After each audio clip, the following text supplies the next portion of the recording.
The Christian Standard Bible by Holman Bible Publishers. Genesis chapter 39. Now Joseph had been taken to Egypt. An Egyptian named Potiphar, an officer of Pharaoh and the captain of the guards, bought him from the Ishmaelites who had brought him there. The Lord was with Joseph, and he became a successful man, serving in the household of his Egyptian master. When his master saw that the Lord was with him, and that the Lord made everything he did successful, Joseph found favor with his master, and became his personal attendant. Potiphar also put him in charge of his household, and placed all that he owned under his authority. From the time he put him in charge of his household and of all that he owned, the Lord blessed the Egyptian's house because of Joseph.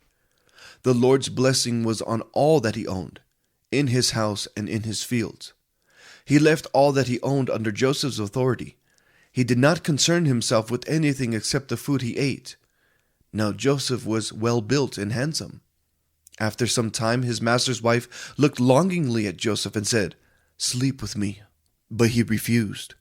"Look," he said to his master's wife, "with me here my master does not concern himself with anything in his house, and he has put all that he owns under my authority. No one in this house is greater than I am. He has withheld nothing from me except you, because you are his wife.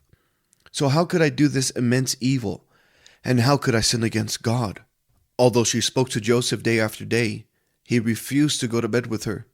Now one day he went into the house to do his work, and none of the household servants were there.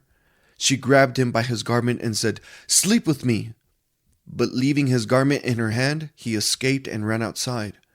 When she saw that he had left his garment with her and had run outside, she called her household servants.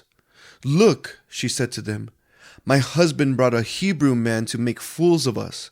He came to me so he could sleep with me, and I screamed as loud as I could.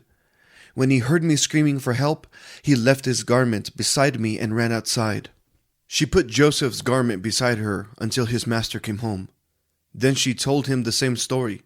"The Hebrew slave you brought to us came to make a fool of me.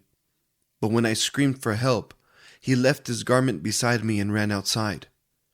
When his master heard the story, his wife told him, "These are the things your slave did to me."